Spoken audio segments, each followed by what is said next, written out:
دیکھو برقعے کا مقصد ہوتا ہے عورت اپنے آپ کو چھپائے، کیونکہ اللہ نے عورت کے جسم میں ایک اٹریکشن رکھی ہے، تو مرد اس کی طرف مائل ہوتے ہیں، اس سے فتنے کا اندیشہ ہوتا ہے. ایک ہی راستہ اللہ نے دیا نکاح کا، شادی کا، تو وہ تو آج کل مردوں چھوڑ دیے، گرل فرینڈ کا رواج بڑھتا چلا جا رہا ہے. تو اس لیے اللہ نے عورت کو حکم دیا وہ اپنے آپ کو کسی چادر سے ڈھانپے. یدنین علیہن من جلابیبہن، مسلمان عورتوں کو حکم دیا گھر سے باہر نکلیں تو اپنے اوپر چادریں ڈالا کریں. وہ سلی ہوئی چادر کو برقع کہا جاتا ہے.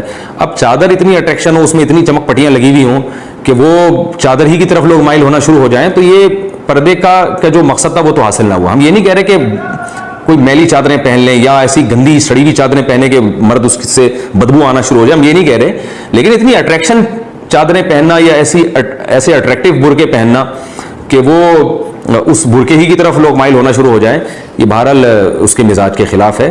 تو اس لیے تھوڑی بہت اگر کسی نے برقعے میں زینت اختیار کی ہے، اس میں تو شاید اس کو ناجائز نہ کہا جائے، لیکن بہت زیادہ جو اٹریکٹیو قسم کے برقعے آ رہے ہیں، فٹنگ کے برقعے بھی آ رہے ہیں اب، یہ بہرحال غلط ہے، اس کی کسی صورت میں اجازت نہیں دی جا سکتی.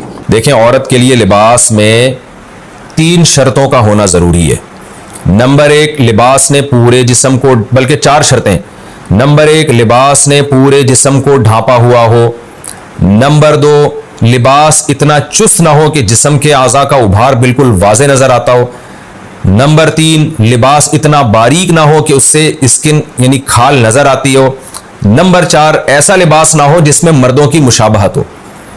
اب یہ جو کہا ہے کہ سفید کلر یا کالر پہننا، تو کالر یا سفید کلر کی بات نہیں ہے. بعض سفید کلر ہوتے ہیں لیکن وہ عورتیں ہی پہنتی ہیں، وہ مرد نہیں. وہ والے یعنی وہ ایسا ڈیزائن ہوتا ہے اس سفید کلر کا کہ وہ اس میں مردوں کی مشابہت نہیں ہوتی.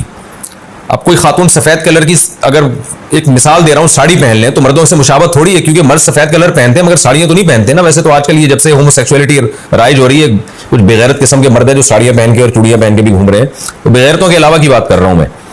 تو نارملی سفید کپڑا عورتیں بھی پہنتی ہیں، عبایا ہوتی ہیں بعض سفید کلر کی، تو اس میں کوئی مردوں سے مشابہت نہیں ہے. اب مردوں سے مشابہت کس لباس میں ہے، وہ ہر قوم کا کلچر الگ ہے، تو یہ خود فیصلہ کریں. اس کا آسان طریقہ یہ، کوئی بھی ایسا ڈریس پہنے جو دیکھنے میں فوراً لگ رہا ہو کہ بھئی یہ تو مرد پہنتے ہیں، تو وہ عرف فیصلہ کرے گا. اب ہر جگہ کا عرف الگ ہے، تو میں کوئی ایک جنرلی فتویٰ نہیں دے سکتا کہ یہ والا ڈریس پہنے یہ نہ پہنے.